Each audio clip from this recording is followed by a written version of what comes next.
he then said, "You must stop narrating hadith from the Prophet, otherwise I will send you back to the land of Dus." Now Dus was a tribe, a clan in Yemen from which Abu Hurairah belonged to. So in other words, in short, this hadith is saying that Umar ibn Khattab said to Abu Hurairah, that if you don't stop lying, I'm going to send you back home. That's basically in short what he's saying. Now, one of these two are in the wrong. Either Umar ibn Khattab was in the wrong for beating Abu Hurairah because Abu Hurairah wasn't a liar and he wasn't a thief, or Umar ibn Khattab was in the right and Abu Hurairah was in the wrong for being a thief and being a liar, which we see is the case. Now,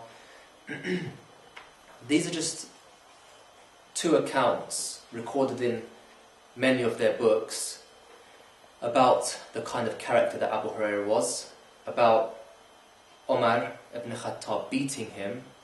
And inshallah, in the next session, because I've been asked to look more into his character, to look at the kinds of actions that he committed, we will look at a few reports that say he was sent with an army of 4,000 Syrians by Muawiyah ibn Sufyan, Muawiyah the dirty man. He was sent by Muawiyah with 4,000 soldiers to several of the cities and through several countries in order to crush the Shia.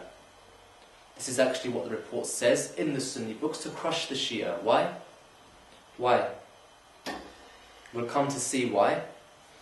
But the reason why they were able to do such things and get away with it was only down to this Abu Hurairah fabricating hadith, calling Imam Ali alayhi salam a liar, calling him someone who innovates. And we see that he did this in Kufa, which was the resting place of Ali alayhi salam.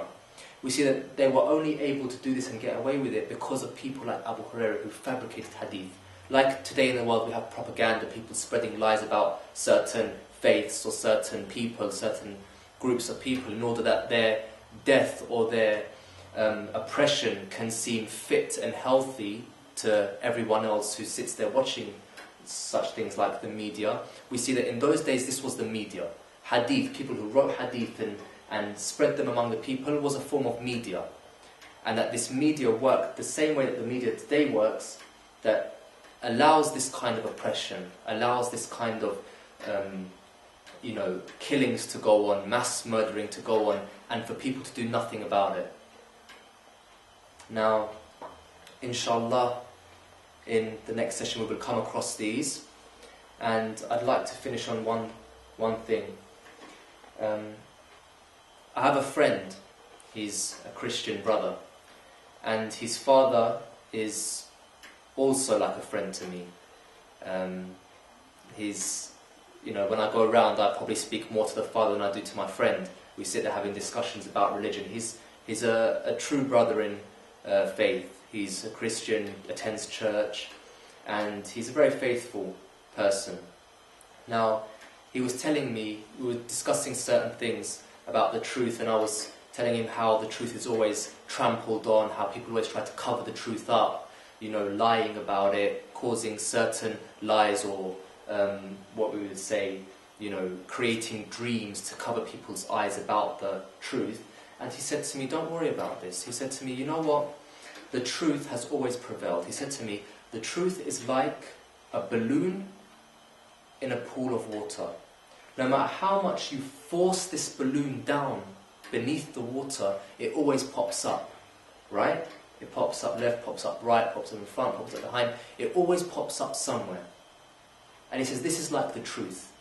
And alhamdulillah, we find that we don't need to sit here and beg to the Sunnis, look at our book, look at this, our Shia scholars say this. No. Alhamdulillah Rabbil Alameen, the truth has popped up in their own books. All we have to do is pick up their books and read it, because believe me, they don't read their own books. Someone comes to me and claims to be a Hanbali or a Hanafi, and yet I tell him, have you even read Ahmad ibn Hanbal's book? Have you even looked at what he's written? Because by Allah, he's written all these things about Abu Hurairah in his own book. Please pick up the book and read it. Unfortunately, they don't read their books, so now it's down to us to read their books for them and put these points across. Inshallah, may Allah give us the power to do such a thing. And inshallah, with these sessions, may they grow bigger, that we will be able to feed knowledge to one another, and as the Prophet said, to acquire knowledge from the cradle to the grave. وصلى الله على سيدنا محمد وعلى أهل بيته الطيبين الطاهرين.